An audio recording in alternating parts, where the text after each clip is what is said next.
नमस्कार, आप देख रहे हैं city centre gateway of India और ताज से मैं हूं पूजा भारद्वाज। शुरुआत कर रहे हैं किसानों की खबर के साथ। सरकार और किसान संगठनों की जो 7वें दौर की बैठक हुई वो भी बेनतीजा रही। किसानों का कहना है कि तीनों कानूनों के रद्द होने से कम उन्हें कुछ भी मंजूर नहीं है। सरकार कहती है कि एक एक करके कानून के क्लॉज पर वो बात कर लें।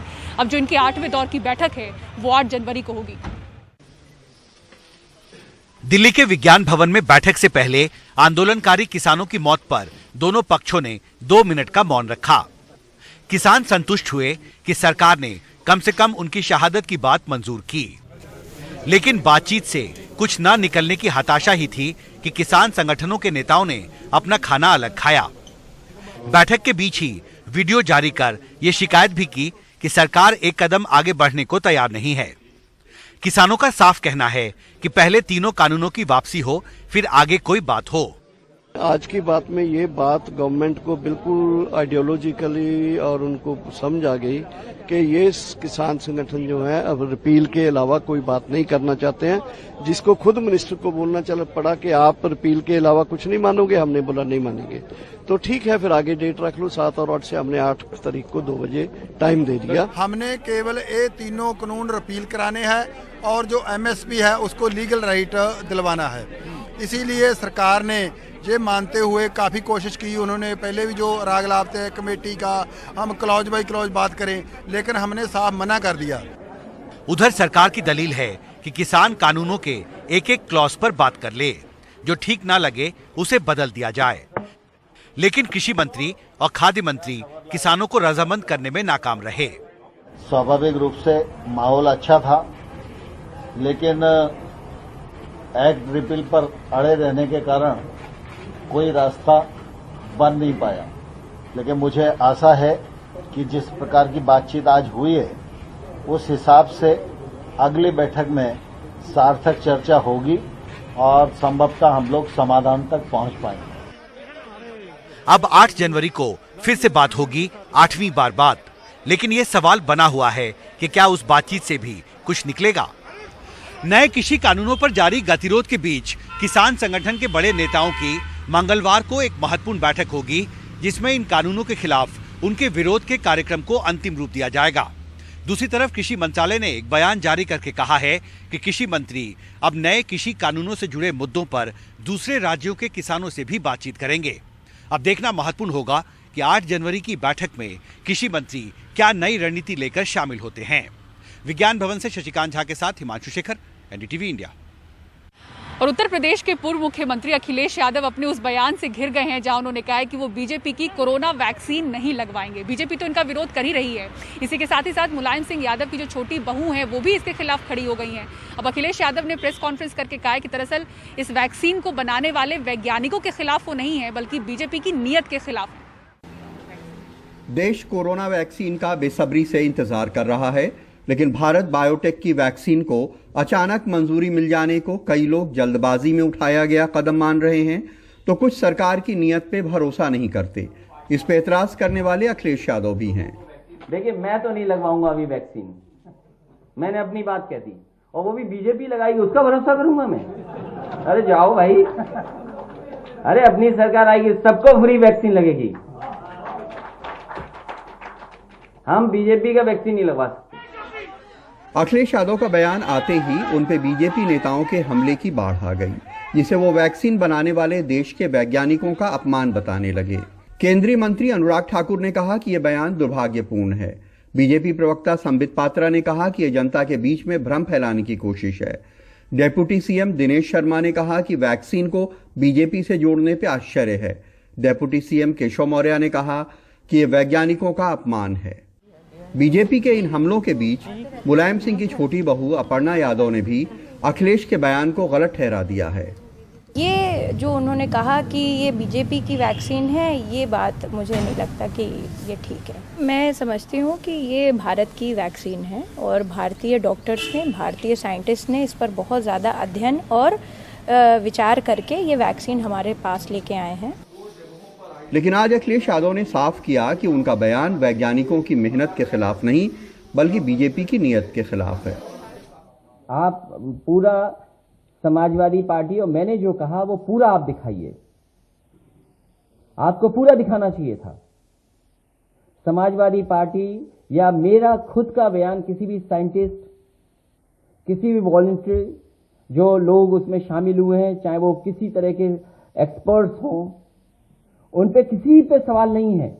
सवाल भारतीय जनता पार्टी पर है। देश को कोरोना की वैक्सीन मिलना बहुत बड़ी बात है, लेकिन उस वैक्सीन को लेकर के अलग अलग लोगों के मन में कई तरह की आशंकाएं हैं, जिनको दूर करना जाहिर है कि सरकार का काम है। जहां तक मुलायम की बहू का सवाल है, सपा के बहुत सारे लोग कहते हैं कि वो लखनऊ में प्रधानमंत्री मोदी के कार्यक्रम में भी शामिल हो चुकी हैं। अपनी देखरेख में चलने वाली गौशाला में योगी आदित्यनाथ को भी आमंत्रित कर चुकी हैं। उनकी अपनी राजनीतिक महत्वाकांक्षाएं भी हो सकती हैं। लखनऊ में कैमरामैन राजेश गुप्ता के साथ कमाल खान, एनडीटीवी इंडिया। बढ़ते हैं आगे। बात कोरोना का हॉटस्पॉट रही मुंबई की। मुंबई में कोरोना के मामले तो ऊपर नीचे होते रहे हैं, लेकिन जिस तरह से मौत के मामले कम हुए हैं उसे बीएमसी बड़ी उपलब्धि मान रही है। 24 घंटे में मुंबई में कोरोना वायरस से 3 मौतें हुई हैं। बीएमसी का दावा है कि मार्च के बाद 24 घंटे में मौत का जो ये आंकड़ा सामने आया है वो सबसे कम है। ऐसे में महाराष्ट्र की अगर हम बात करें तो राज्य में सितंबर से लेकर दिसंबर तक 82% कोरोना के मामले कम हुए हैं। कोरोना संकट की वजह से महीनों तक बंद रहे स्कूल फिर खुलने लगे हैं। 9 महीनों से भी ज्यादा समय तक बंद रहे कक्षा 9 और 10 के स्कूल नए साल में फिर शुरू हुए हैं। हमने पूरे स्कूल में कड़ा बंदोबस्त किया है। हम लोग ने पूरे क्लासरूम सैनिटाइज किए हैं। सोशल डिस्टेंसिंग के सब नॉर्म्स हम फॉलो कर रहे हैं। हर एक बेंच पे एक बच्चे को बिठाया है और हर एक बच्चे का पेरेंट्स का कंसेंट कंपलसरी और मेडिकल सर्टिफिकेट हम लोग ने कंपलसरी किया है। हमारे जितने भी शिक्षक हैं सबका हम लोग ने RT-PCR कोविड टेस्ट करवाया है। कोरोना के आंकड़े देखें तो महाराष्ट्र में केस 82% घटे। सितंबर के मध्य में औसत पॉजिटिविटी रेट जहां 24.6% था, वहीं अब 7% पर है। रिकवरी रेट 94.59% पर है, तो डेथ रेट घटकर 2.56% पर आ गया है। लगातार 1 महीने से मामले 5000 से नीचे रिपोर्ट हो रहे हैं। मुंबई में 24 घंटों में कोविड से 3 मौतें हुई हैं। बीएमसी के मुताबिक मार्च के बाद एक दिन में हुई मौतों की ये सबसे कम संख्या है। मुंबई की कुल मौतों में 86% मौतें 50 साल से ज्यादा के कोविड मरीजों की हैं। ये जो हाई रिस्क केसेस है, जो कि 50 ईयर्स एंड अबव और जिनको कोमॉर्बिडिटी है, जैसा डायबिटीज़ है, हाइपरटेंशन है या कोई रीनल डिजीज प्री एग्जिस्टिंग है, तो उनको हमने सीवियर O2 वार्ड्स बना दिए। कोविड में जब भी हम ट्रीटमेंट देते हैं, जो स्टेरॉयड हो या जो LMWH हो, तो उससे शुगर सबकी हाई होने लगी है। तो हमने यहाँ एक हाई डिपेंडेंसी इंसुलिन वार्ड बना दी। एक वार्ड में सिर्फ हाई ब्लड शुगर के ही पेशेंट ट्रीट रखे हैं, जिसमें इन्फ्यूजन ड्रिप सेपरेट हर बेड को लगा दीजिए, कि जिससे कि वो डायबिटीज़ जो भी बढ़ रहा है बिकॉज ऑफ कोविड, वो अच्छे से कंट्रोल आ जाए। तो इस तरह BKC में और मुंबई में कुछ ऐसे प्रणाली हमने किए है कि जिससे continuous monitoring, proper diabetic control, high risk cases को कंटिन्यूअस मॉनिटरिंग और एग्रेसिव मोड ऑफ ट्रीटमेंट जो बोलते हैं। बीएमसी कहती है कि बढ़े मामले का एक कारण युवाओं की लापरवाही रही, जो अब भी बरकरार है। जब कुछ केसेस मुंबई में कम होने लगे या महाराष्ट्र में, तो यंग एज ग्रुप थोड़े इग्नोर करने लगे थे कि किसी को बॉडी एक भी है, बुखार भी आया या कोई कांटेक्ट में भी आता है तो तुरंत डॉक्टर के पास जाता नहीं था, टेस्टिंग नहीं करता था और वो अपने लेवल पे कोई मेडिकल से लेके दवाई दारू लेके अपनी ट्रीटमेंट शुरू कर देता था। फिर 2-3 दिन में ऐसा देखा जाता था कि सडनली उसका जो सैचुरेशन है वो 90 के आसपास या नीचे आ गया, तो तभी आके वो फिर हॉस्पिटल में भागम दौड़ होती थी। और ऐसे केसेस में जब पेशेंट हॉस्पिटल में आता था तो ऑलरेडी सैचुरेशन 90 के नीचे होता था, तो वो माइल्ड टू मॉडरेट में चला जाता था। मुंबई में मामले कम ज्यादा होते रहे, लेकिन मौतें बड़ी चिंता का विषय थी। अब मौत के कम होते आंकड़े आर्थिक राजधानी के लिए बहुत बड़ी राहत है। मुंबई से पूजा भारद्वाज, एनडीटीवी इंडिया। और कर्नाटक में भी कोरोना वायरस के मामले तेजी से घटे हैं, लेकिन कोरोना के नए स्ट्रेन के मामले भी देखे जा रहे हैं। इसी बीच सांस लेने में तकलीफ यानी कि सिवियर एक्यूट रेस्पिरेटरी इन्फेक्शन के जो मामले हैं वो भी यहाँ तेजी से बढ़ रहे हैं, जो कि नई समस्या है। सांस लेने में तकलीफ और सर्दी खांसी जैसी बीमारियों से परेशान मरीजों की बढ़ती संख्या चिंता पैदा करने वाली है। कर्नाटक के ठंडे इलाकों जैसे बेंगलुरु, चिकमंगलूर, शिवमोगा और चामराजनगर जैसे इलाकों में इस तरह के मामले ज्यादा हैं। अखबारों के मुताबिक दिसंबर के महीने में सारी के मामलों में 150% की बढ़त हुई है। डॉक्टर्स का कहना है कि जहां पहले एक अस्पताल में औसतन 2 मरीज आते थे, अब रोज 8 से 15 के बीच आ रहे हैं। लगभग हर अस्पताल के आईसीयू में ऐसे मरीजों को देखा जा सकता है। ऐसे मामले काफी बड़े हैं। मौजूदा मौसम इसकी एक वजह हो सकती है। कई बार तापमान इन इलाकों में 10 डिग्री से भी कम होता है।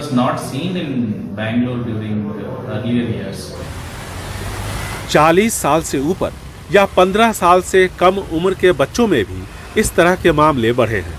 कोरोना के मामले अब कर्नाटक में घटकर रोजाना 800 के आसपास रह गए हैं। रिकवरी रेट 90% है, लेकिन कोरोना के नए स्ट्रेन के 7 मामले और अब सारी की वजह से हालात बिगड़ने की आशंका से इनकार नहीं किया जा सकता। ठंड के मौसम में सारी के मामले बढ़ते ही हैं, क्योंकि मौसम इसकी एक वजह है। सारी केसेस विल इंक्रीज। सांस लेने में परेशानी और सर्दी खांसी से पीड़ित हर एक मरीज का यहाँ कोरोना टेस्ट करवाया जा रहा है, क्योंकि सारी और कोरोना वायरस से पीड़ित मरीजों के बीच का फासला ज़्यादा का नहीं है। एक्सपर्ट कमेटी ने भी कर्नाटक में कोरोना संक्रमण के दूसरे दौर की आशंका जताई है। ऐसे में सरकार और डॉक्टर किसी तरह की कोताही बरतना नहीं चाहते। बेंगलुरु से कैमरामैन गोविंद मूर्ति के साथ निहाल खिदवई, एनडीटीवी इंडिया। केरल के कुछ इलाकों में बत्तखों में बीमारी दिखी है। भोपाल भेजे गए 8 सैंपल में से 5 में बर्ड फ्लू के लक्षण दिखे हैं। इधर राजस्थान की बात करें तो यहाँ 250 कौवों की मौत के बाद झालावाड़ जिले में बर्ड फ्लू की पुष्टि हो गई है।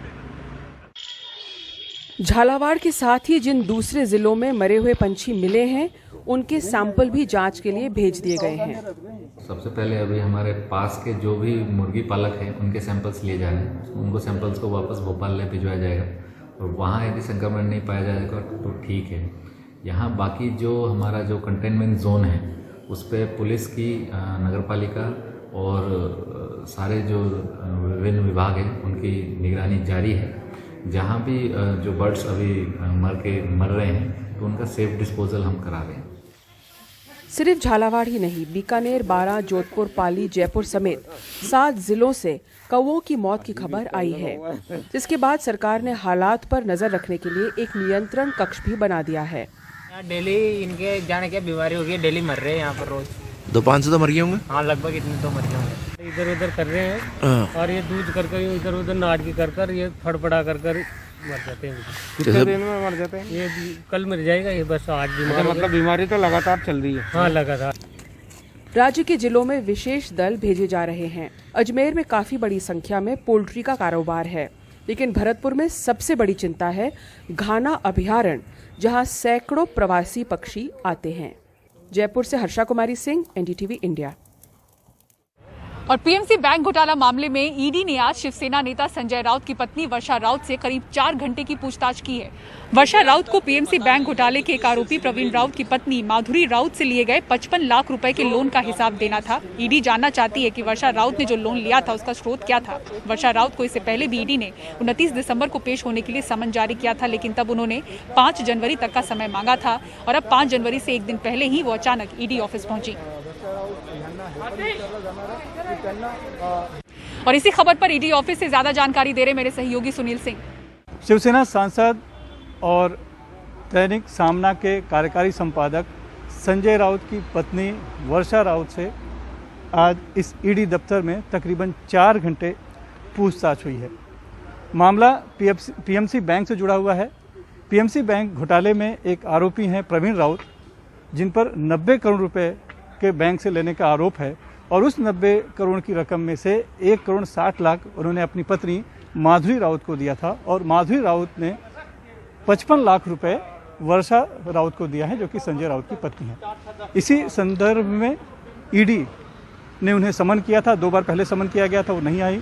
5 जनवरी को आने का संकेत दिया गया था शिवसेना की तरफ से, लेकिन आज अचानक ही वो यहाँ पर दोपहर बाद 2:45 और 3 बजे के करीब आ गई और तकरीबन 6:30 बजे तक उनसे पूछताछ हुई और यहाँ से वो चली गई। कोशिश दोनों बार ये रही कि मीडिया की नज़रों से बचा रहे, जबकि संजय राउत जो हैं बार बार बयान दे रहे थे कि हम डरते नहीं हैं, हमारे मन में चोर नहीं है, तो हम क्यों डरें। और उन्होंने इस पूरे मामले को राजनीतिक साजिश के तौर पर बात कही है, क्योंकि बीजेपी और शिवसेना में इस समय जिस समय तल्खी चल रही है वो सबके सामने है, सभी जानते हैं।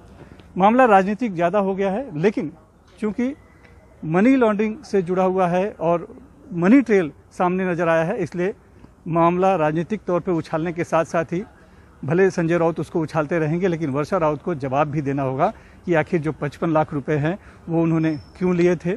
संजय राउत हालांकि इसका जवाब दे चुके हैं कि दादर में एक घर था, लेना था, उस फ्लैट के लिए लोन लिया गया था, लेकिन उस संदर्भ में उनको जवाब देना होगा कि माधुरी राउत से क्यों लिए थे, उनसे उनके क्या रिश्ते थे, पैसे कब लिए गए, किस तरह से वापस किए गए, इन सब बातों का जवाब माधुरी राउत को देना होगा। तो दो फ्रंट पर पूरा मामला लड़ना है। एक तरफ संजय राउत इसे राजनीतिक तौर पर लड़ रहे हैं, तो दूसरी तरफ वर्षा राउत को ईडी के सवालों का जवाब देना पड़ रहा है।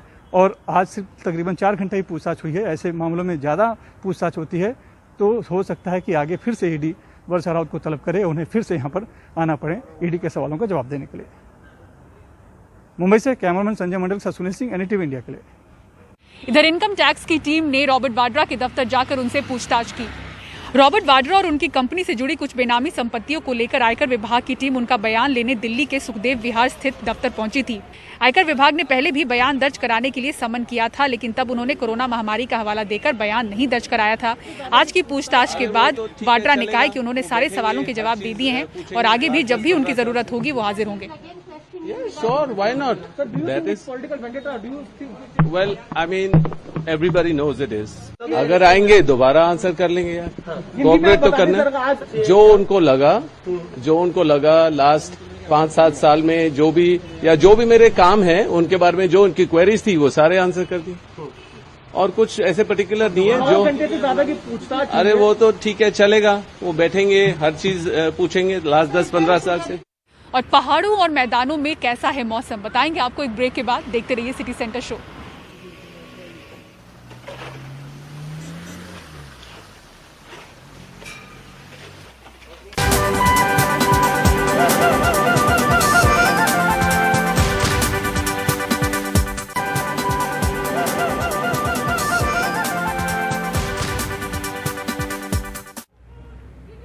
और अब ये बात करते हैं मालेगांव बम धमाका मामले की। 12 साल के बाद भी जो ये मुकदमा है वो अंजाम तक नहीं पहुंचा है।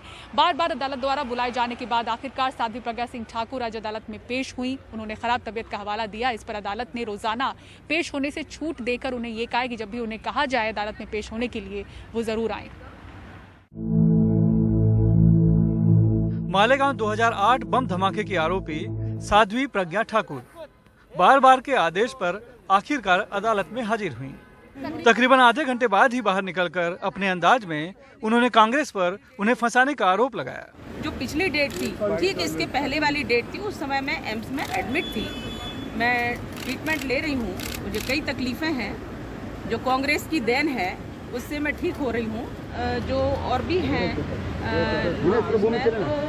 किसी के यहाँ कोई दुर्घटना हुई है इसलिए वो नहीं उपस्थित हो पाए, तो कोर्ट ने अगली डेट दी।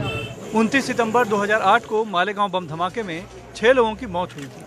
पहले एटीएस फिर एनआईए की जांच के बाद मई 2016 में मुकदमा शुरू हुआ, लेकिन अभी तक सिर्फ 143 गवाह ही पेश हो पाए हैं। पुणे से चलकर मुंबई में अदालत की हर सुनवाई में हाजिर रहने वाले आरोपी समीर कुलकर्णी का कहना है कि ये उन जैसे बेगुनाहों के साथ अन्याय है। 2020 में यह मुकदमा खत्म होने वाला था और हमने जज साहब को कहा कि 10-10 ऑर्डर हो चुका है, ट्रिपल बेंच का, डबल बेंच का, सुप्रीम कोर्ट और हाई कोर्ट का 10-10 ऑर्डर हो चुका है। जिंदगी में सब कुछ मिलता है पर वक्त जिंदगी का वापस नहीं मिलता है। जज ने भी प्रोसिक्यूशन को कहा कि एक से ज्यादा विटनेस लेके आओ। सोमवार को भी सुनवाई के दौरान 2 आरोपी अदालत में नहीं आए। एक आरोपी के वकील के घर अनहोनी से सुनवाई टल गई। अंग्रेजी में कहते हैं कि justice delayed is justice denied. Malegaon 2008 बम धमाके में भी कुछ ऐसा ही हो रहा है। साल 2008 में हुआ बम धमाका आज 12 साल बाद भी अंजाम तक नहीं पहुंच पाया है। मुंबई से कैमरामैन अशोक महाडी के साथ सुनील सिंह, एनडीटीवी इंडिया के लिए। और अब आइए बात करते हैं मौसम की। उत्तर भारत में लगातार ठंड का कहर जारी है। मैदानी इलाकों में जहां बारिश हो रही है तो वहीं पहाड़ी इलाकों में बर्फबारी। दिल्ली में आज सुबह भी घने कोहरे की चादर दिखी और फिर दोपहर होते होते धीमी धीमी बारिश भी हुई। दिल्ली में बढ़ती ठंड अपने पुराने रिकॉर्ड भी तोड़ रही है। दूसरी तरफ पहाड़ों में जबरदस्त बर्फबारी हो रही है। श्रीनगर में नगर निगम के कर्मचारी आज सड़कों पर जमी बर्फ को हटाकर रास्ता साफ करते हुए नजर आए। वहीं उत्तराखंड के मुनस्यारी में भी जमकर बर्फबारी हुई। मौसम विभाग के मुताबिक उत्तराखंड के कई इलाकों में कल भी भारी बर्फबारी होगी। और मुंबई के कुलाबा से इसी के साथ सिटी सेंटर की पूरी टीम को दीजिए इजाजत। खबरों के लिए देखते रहें एनडीटीवी इंडिया। नमस्कार।